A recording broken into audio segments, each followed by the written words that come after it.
Hello, all, and welcome to Bring Your Own Chair, a CX Accelerator podcast. This unique resource is all about you, the CX professional who is out there navigating your career journey. We've got so many incredible people in this community who care deeply about equipping the next generation of CX leaders, and we are bringing them to you. Whether you're looking for encouragement, but there's no more important time than now to learn the skills, the talent, get the advice and mentorship you need to be able to demonstrate your ROI. Equipping. How do you develop your frontline supervisors so that they really are focused on results and relationships? Or connection. And I loved it, as crazy as that is, but I only loved it because I had support from the community. We've got a space for you at this table. So grab your chair and let's welcome our host, Sally Mildren. Well, welcome to another episode of Bring Your Own Chair, a podcast by and for CX Accelerator. That's a nonprofit community that is focused and passionate about helping inspire, educate, and inform CX professionals all over the globe. I'm Sally Mildren, your host, and I have more than 20 years of experience in leading and strategizing for marketing, for CX, for operations, for customer service, and we bring that work to bear in our agency, Clarity PX. Today, our guest is super exciting. It's a familiar face and name if you've been around the CX Accelerator community. Justin Robbins is the founder of and principal analyst of Metric Sherpa, an independent research and advisory firm that provides access to consultants, insights, tools, and resources, which enables businesses to optimize their customer experience. He grew up through the ranks of CX in jobs that included contact center, customer service operations, professional services, community management, and technology marketing. Today, we're going to dive into a topic of demonstrating strategic impact for CX. Justin, thank you for joining us. Yeah, thank you, Sally. I'm glad to be here. We are thrilled to have you. Our podcast is relatively new, but our first multiple episodes are really power-packed with some of our greatest and most influential leaders within that community. So we're just grateful to have you here. Oh, to me that fast. That's So before we dive into our topic, will you tell us a little about how you got to where you are today? What's been your journey in CX? And curious to know what newspapers have to do with it. oh goodness, Sally. So let's wind the clock back to 12-year-old Justin, who was a paper carrier. And it's interesting. So there were two facets of that experience that taught me a ton of lessons about customer experience. The first thing that I remember was when we got the papers delivered, which was usually 3:30, 4 o'clock in the morning, you had a series of dot matrix printer paper that had the names and addresses of where they were to get delivered, but it would also sometimes have special instructions. So in this case, it was, hey, Sally is going to be on vacation, so she wants you to hold her papers. Or Nate would really love it if you put it between his screen door and his front door. Some people liked it rolled. Some people liked it tri-folded. Really early lesson in the power of preference. And when I paid attention to and catered to those things, it made a difference come, say, Christmas or the holidays. And, there was an extra $5 in an envelope for me. The other part of that experience that I talk about more often is when I got a call to earn some extra cash. And what they had said was, hey, just come to the newspaper headquarters and we'll explain it from there. Ended up making outbound calls, interrupting dinner time to sell people newspaper subscriptions. So that got me into contact center. Yeah. Let's now fast forward over the last 20 years. It evolved through customer experience operations, contact center, front of house in hotel and retail and food service and things like that. Eventually got into training and spent a number of years with ICMI, where I was working with their training, consulting, and content and research teams.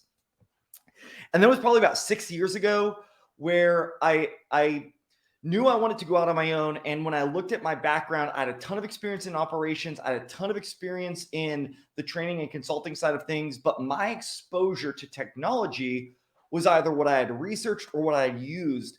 And I really wanted to get inside of technology companies to understand how do they think, how do they build products, how do they think about the things that keep customer experience leaders up at night. And so then spent the better part of 6 years working inside of technology companies. Getting to the point of Metric Sherpa for me was really about recognizing a few things. One was that for technology companies, they are often at an internal deficit of people who have actually run customer experience programs, who have that firsthand expertise and insight and can help them shape how they're building products or how they're communicating messages or how they're creating content. So I wanted to be able to leverage my experience there to serve them.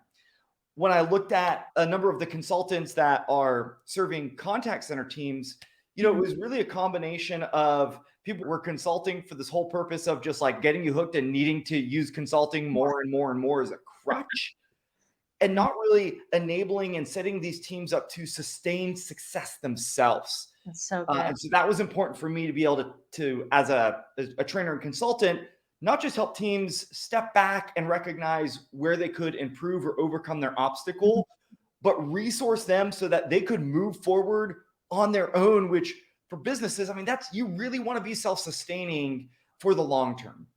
Right. I love that, because as a consultant myself, we find that to be the case where the customers either has consulting going on and doesn't even really know what's happening. They just pay and hope that it's working. They either completely check out of the process or they totally rely on that consultant to express the whole bandwidth of the initiative. And that is not very successful. Having been the consultant and the one working with a consultant all the way to the likes of McKinsey, it's disruptive to have somebody else trying to manage that call center initiative or marketing initiative or tech initiative. We prefer to take the guide approach as well. So that's awesome. I love it. So today's topic we hear a lot about in the CX Accelerator community, but also in research among the industry leaders. It comes up often. And, one report, the Forrester 2023 Predictions of CX report, is especially talking about this topic. And it has a little bit of like, ooh, those are pretty scary statistics, but it's also got a lot of really great insights. And for those of you listening, we'll put a link in the show notes so you can get a copy yourself. The Forrester 23 Predictions for CX report. Really helpful. It's been helpful for us as an agency, for me as a professional. 15-page summary report is what we'll give you the link to. I think probably one of my favorite parts of the whole thing, there's a lot of meat in it, is the subheading that says, "Fortune favors the bold and the focused." Isn't that what we need more of in CX? For sure. So can you give a little bit of an introduction to this report that will kind of be the foundation, if you will, the launch pad for our conversation today, or maybe a couple of your big takeaways from having read it? Yeah. So Sally, this is interesting. As someone who is doing research myself, I am always consuming other research, to make sure I'm not duplicating, answers that people are already getting, or in the case where I see something and it's like, I don't know that sits right with me, or I feel like there's another layer here that needs to be explored. This report for me provoked that there's another layer that needs to be explored. And what jumped out was this idea of a large percentage of CX programs are at risk of being defunded.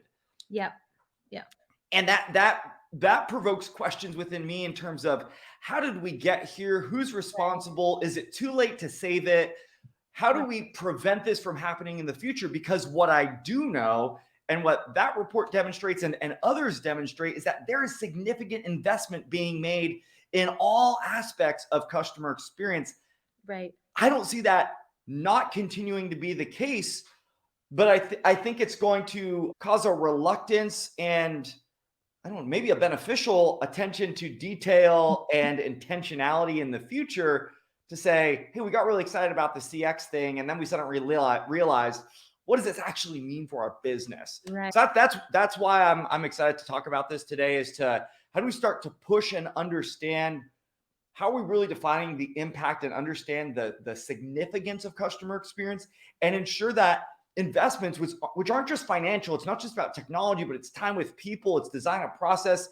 How do we make sure that those things really set us up to achieve the types of outcomes that we aspired for when we first said customer experience was something that mattered to our businesses? Right. That's so good. And the report does address technology investments and all of B2B, B2C. It addresses a lot of those things. And I appreciate the insight of not just taking it at whole and swallowing, but really evaluating, does this make sense for you? And what else could there be there? I think for years, though, we have heard this kind of sentiment that there's not an easy way to strategically demonstrate the impact that CX has on an organization.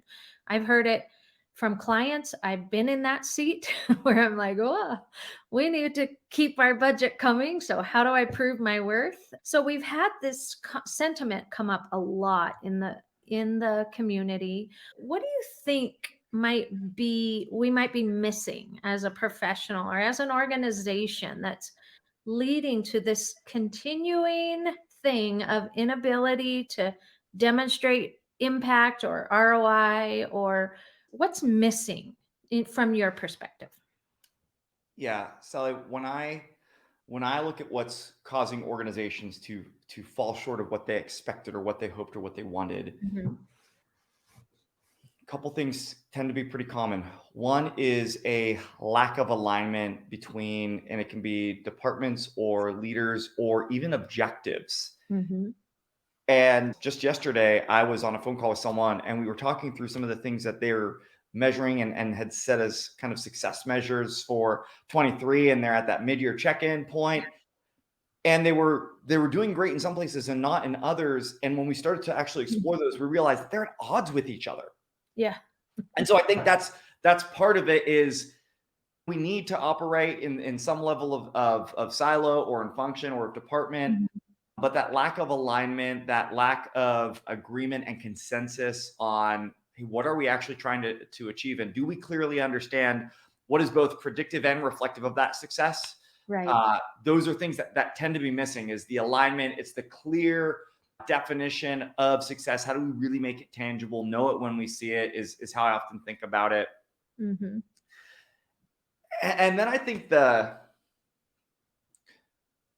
third thing that causes us to fall short and miss on these is we get sold and bought into a narrative or to an idea or to a potential outcome. And whether that's by an ambitious executive or from a savvy salesperson, and then we actually can't achieve it because it requires significant change to process or a different approach to people or other technology dependencies that we haven't considered. I think one of those three, at least from my experience and my observation, it's probably going to be one or all of them is going to cause what we're seeing to have happen. Sure. And fair. Certainly, I've seen that in our work as well, and in my time in various organizations. So that's good. When you say alignment or, demonstrating we can move the needle, what kinds of metrics or measures, or people could get really hung up on a KPI, but if it's not the right KPI, it doesn't matter. and honestly, in some of our work, many of the clients that we're working with directly haven't understood how their work rolls up to the bigger initiatives of the organization. If this is the revenue goal of the overall company, how's my CX stuff gonna help drive revenue or retention or whatever? But what do you find are some of the big initiatives or metrics or measures that people should be maybe kicking the tires on and making sure they've got in their system? Yeah, as you mentioned, it can be incredibly nuanced. I think, though, there's really three kind of levels of impact that teams should be striving for, in part out of obligation and, in part out of really getting the best bang for what they're doing here. Yeah. The first, and if I think the one that's most commonly measured and talked about and sought after is efficiency, plain and simple. Yeah. It's how do we make sure that we are making the most of our resources. Right. And efficiency can be measured a lot of ways. It's not necessarily lowest cost. It's about, Right. are we making the most of our resources? And so there's a number of metrics and things that we can be looking and thinking about. Is this the most efficient way, not just for the business, but also for the employee who's navigating that process, or the customer who's inside of that system, efficient? And so there's a whole category of things. So good. Mm-hmm. The second grouping that I think about is affinity. And affinity for me is both from a customer and an employee standpoint. These are things that we look at in terms of engagement and satisfaction and word of mouth and referrals, all of those types of things that are helping us understand, how do people feel about their experiences with us? That's when we go back to the big idea of customer experience. It's often based off of the outcome of interactions, which is really feelings. It's how do I feel? Yeah. And so I think measuring things around affinity, both from the customer and the employee standpoint, that's an entire category of metrics for me. Yeah. And then the third is really looking at the strategic impact of these initiatives. And strategic impact could be financial performance. It could be your ability to take insight from one part of the organization and analyze it and interpret it and inform another part of the organization. It can be how you're developing your products or your processes. All of these are saying we're taking the just insane amount of information that is available, and we're getting really smart about how we leverage it in really impactful ways. That's so good. That's so good. And how many organizations have that info and don't know how to take that and make something meaningful out of it? A lot. Yeah, well, if I look at what is the challenge with data, it's one of three things. It's they either don't know where it exists, Right. they know where it exists, but they don't have the ability to get to it or whatever. Right. They know where it exists, they can get to it, but then actually understanding, interpreting, and acting on it, that's, surveys, CRM data, doesn't matter. That's, Right. I think, the most common is, how do I actually make sense and do something? Right. That's so good, because I work primarily on the healthcare space, and there's no lack of data. I was at a conference recently where they said, we are hoping for a future where there are no more customer surveys, because so much data exists already within the recorded calls in every entity, within all of the feedback and things you're already getting. I was like, oh, healthcare loves them some surveys. It's constant. And then every division and department wants to survey. So it's kind of interesting. I love that point. So if you're a doer in the organization, you're not necessarily the executive in charge, can they begin to influence some of this strategic impact? I spoke with someone from the community the other day. Been doing some mentoring calls with them in our mentorship program, and she feels helpless to influence the direction and to make positive change, and feels stuck just kind of doing whatever gets handed down, but has ideas because she's a customer service manager.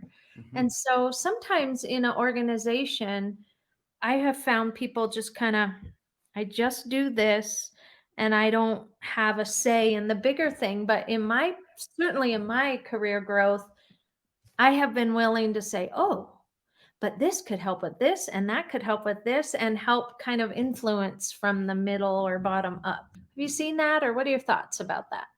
Yeah, so there's a couple things that I want to expose and lean into out of what you said. The first was that for a lot of customer experience teams, there isn't one kind of truly senior leader of it all outside of the CEO, maybe, or the COO, depending on how the organization's. And so you can have somebody who's really, really senior that they're still in some ways a doer themselves. Yes. And it's funny when you talk to people who kind of go from doer to the executive and suddenly they realize like, oh, this person is not any different than I am. They're not thinking right. There's something happens and we assume it's something like insane and magical and unobtainable and whatever. But I think the first part is to recognize you're not alone in that situation. So don't beat yourself up and feel like it's only your organization. This is a really common thing. Right. Because it's a really common thing, there are some things that we know and that we see and that we can do to affect change in meaningful ways. First thing, and Sally, you alluded to this, you do not need to be an executive to have an executive mindset. So good. If you're going to influence and inspire and try to drive change, you have to understand what are the priorities, what are the focus areas. And if you're a public company, look at some of the things that your organization puts out in earning calls, or you might have, corporate initiatives that become published and shared for the year. Understand what's happening at that largest and highest level within the organization. Mm-hmm. And then start to think back, okay, now within my department, what does this mean for us to make this real? How do we drive impact? How do we inform? Because I can tell you, outside of your part of the organization, people don't know what they don't know. Right. I think that's really important. That said, you could be like 4 million times brighter than your executive, and it can all be clear, and you still feel like you can't get time, you can't influence at that level. Then you focus and start on what you can control and what within your organization can you make change. And Sally, we could probably have an entire conversation on the types of innovation, but one of the most missed out on types of innovation is this idea of incremental innovation, which is within our control in our everyday. What are the small iterations that we can do to start making impact? Because if you are that local, you do know some of those things. So what is within your control? Start there. And then slowly work on understanding what's happening, your boss, your boss's boss, your boss's boss's boss. What are the problems that keep them up at night? And how can you help them get a promotion? That was always my question going into a new job, was saying to my boss, hey, what do I need to do for you by the end of this year for you to get promoted next year? Yeah. So good. That type of thinking gets us the mind share and the equity and the influence that frankly, a title doesn't even necessarily earn you. Right. Right. And I so agree. I mean, having worked myself up, I was a VP at a Fortune 50 company, over 100, the call center, all these teams. We got handed, oh, hey, fix employee engagement while you're at it. Okay. But I think that experience just made me have a whole different perspective. Not this, they're the boss, they do their thing. Some of the folks that we've worked with, some of the younger leaders I've coached have, really adopted more of a us versus them kind of attitude with the executive leader. And I have found in my career, and certainly you're alluding to it, when they become a customer of yours as well in the customer experience, and you become one of their biggest champions. That is a very, very good place to be. When you make them win, you win. That rising tide floats all the boats. And Sally, it's not just coming with problems, right? So often when I think about when I was a leader of some of these teams, people are always willing to come with, hey, this is what's wrong, or this is what's broken. The people who said, hey, I observed this thing. Yeah. And by the way, as I've thought about it, I have some recommendations. Can I run those? Like, if you're coming to me with not just a problem, but solutions, we don't have to even go with your solution. I'm going to be, that much more willing and wanting to hear from you on that, because you're not bringing me another problem. You're now trying to help take things off of my plate. Sure. And that's fair input and very wise advice if you're listening, because if you become just the drippy faucet, you become the pain that they want to try to avoid. And I have been there, done that. It doesn't work out so well. So coming with solution. And I think to your earlier point, that's really part of the executive mindset. I'm not just a cog in a wheel. Most of the folks I talk to don't want to feel like a cog in the wheel, but they behave like a cog in the wheel. And when we are willing to be vulnerable and stick our neck out and really attach ourselves to making a difference.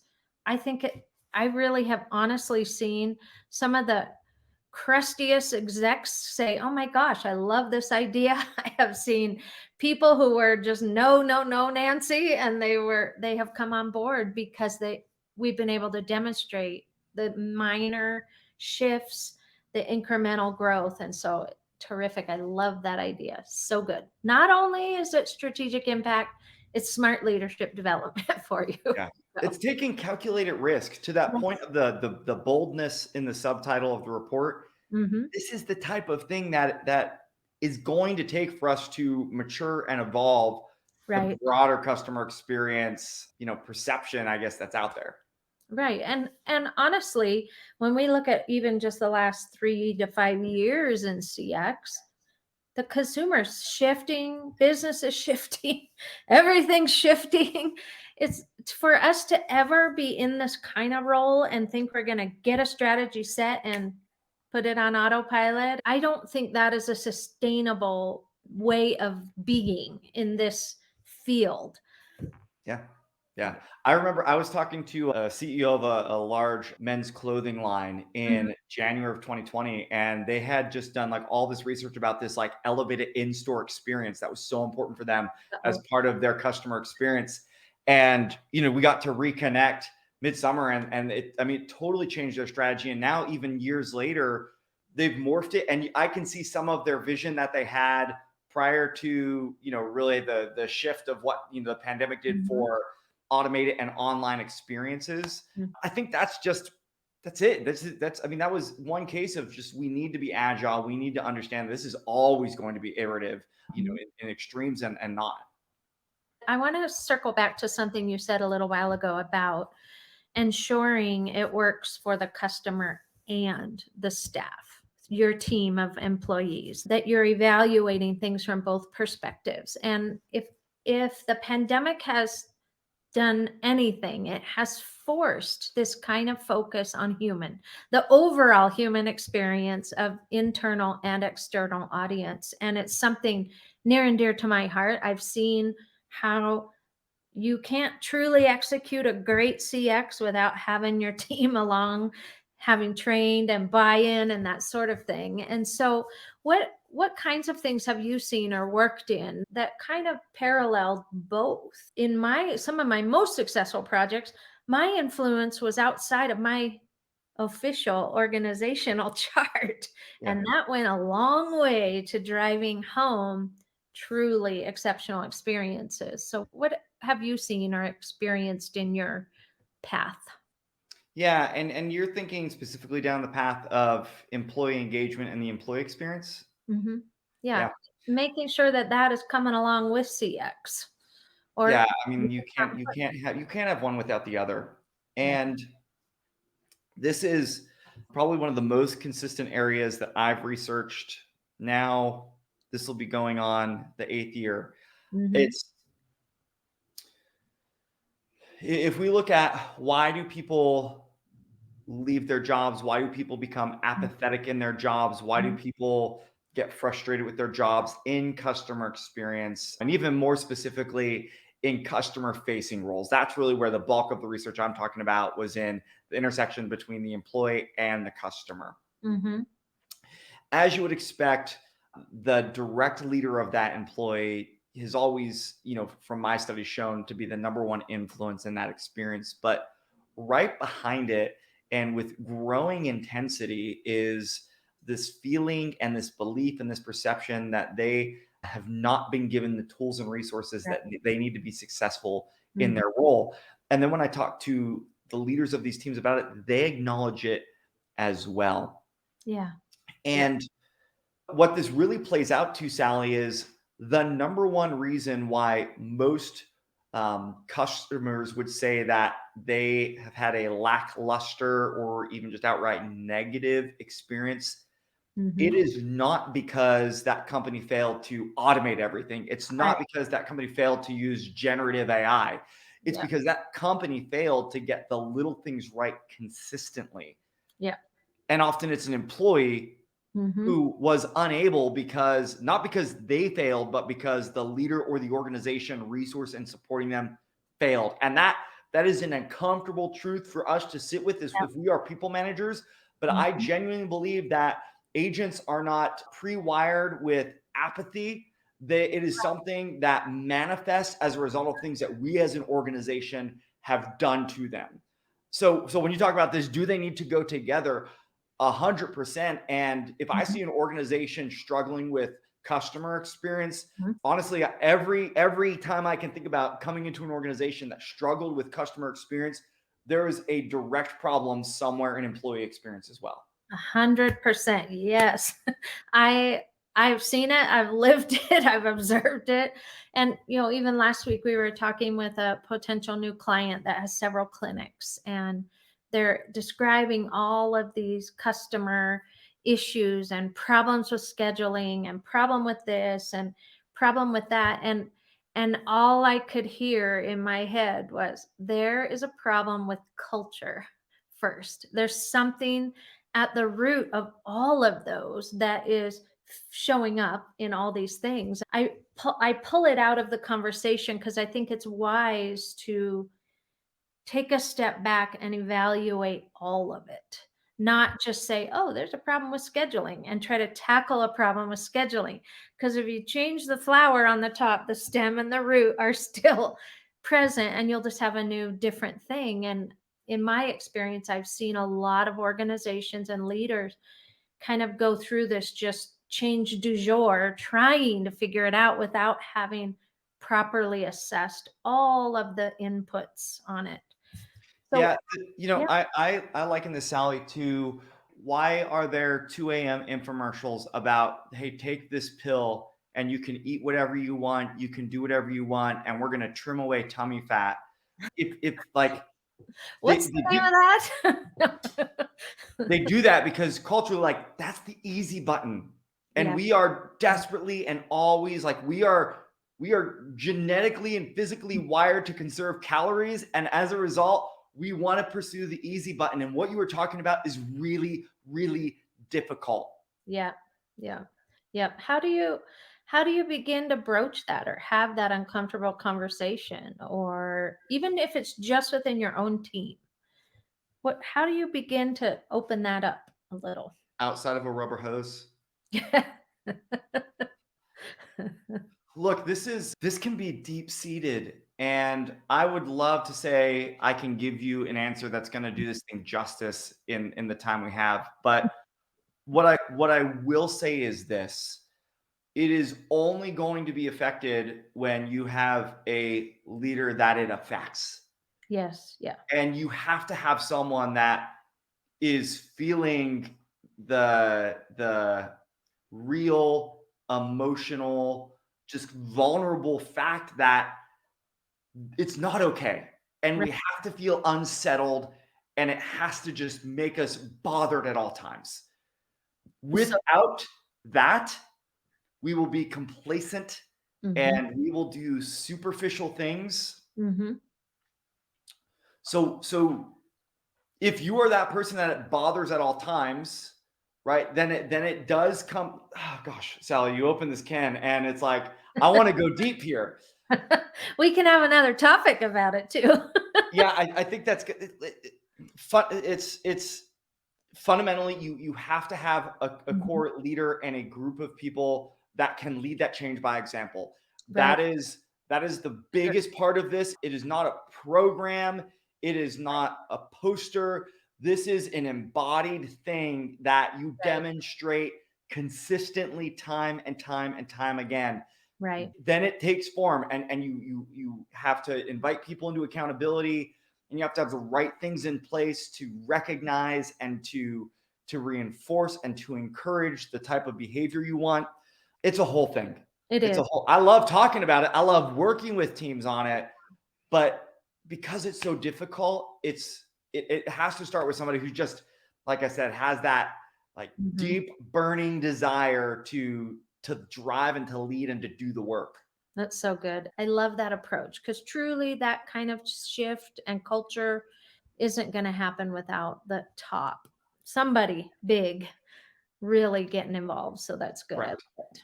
So as we're winding up, is there something you've learned in your career in the long, hard way, or the circuitous route on how to represent CX in your organization, how to really demonstrate your impact that might benefit our listeners?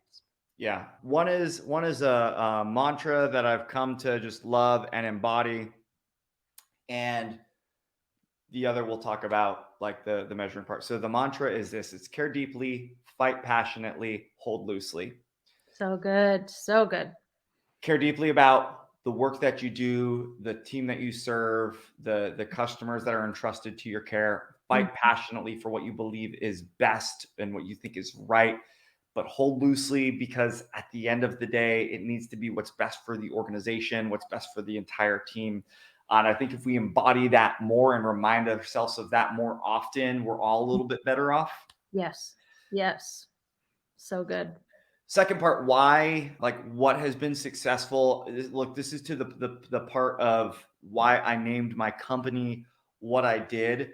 People love to talk about feelings. People love to talk about thoughts, but delivering evidence and being able to clearly connect what someone else cares about and is focused on and is moving toward, being able to connect that to the work that you do every day and to validate and substantiate it, not just for them, but for yourself.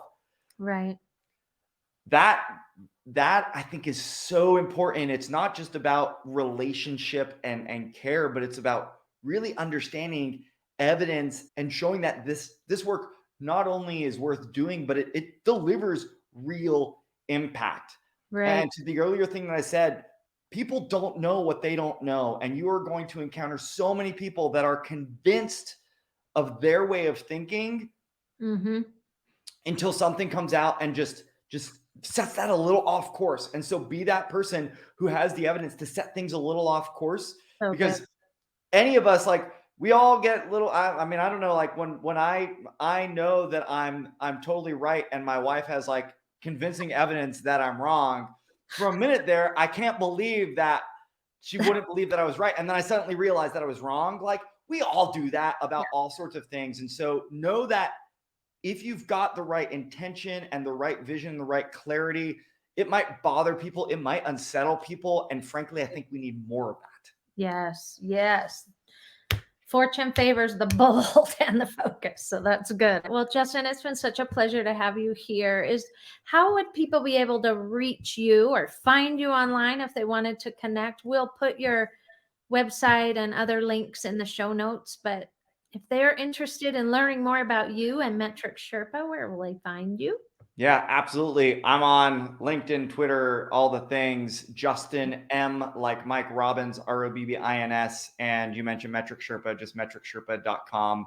Would love to have a conversation and go deeper on any of the things that we talked about today, or just exploring whatever obstacle it is that's getting in the way of you creating great experiences for your customers. That's so great. Thank you. Any final sentiment or thoughts for our listeners before we sign off? Stay the course. This is amazing work, I think, at an amazing time in history. And I am just excited to see, as I've already seen, the cool stories of not just business change, but of life change that happens to the people in CX Accelerator as we lean in and do just really cool and amazing things for our businesses, our teams, and our customers. Awesome. Thank you so much. Glad to have you with us. Thanks for joining. Thank you. This episode of Bring Your Own Chair is great for CX professionals trying to get ahead. I loved the focus on how to think about metrics instead of just suggesting metrics. There are also some great tips about how to think about the value of consulting and social equity in organizations. Thank you, Justin and Sally, for sharing your insights and connecting this community once more. Thank you for joining Bring Your Own Chair, a CX Accelerator podcast. Make sure you get involved with the CX Accelerator community at cxaccelerator.com and consider recommending this episode or podcast to someone in your network and give them a seat at the table.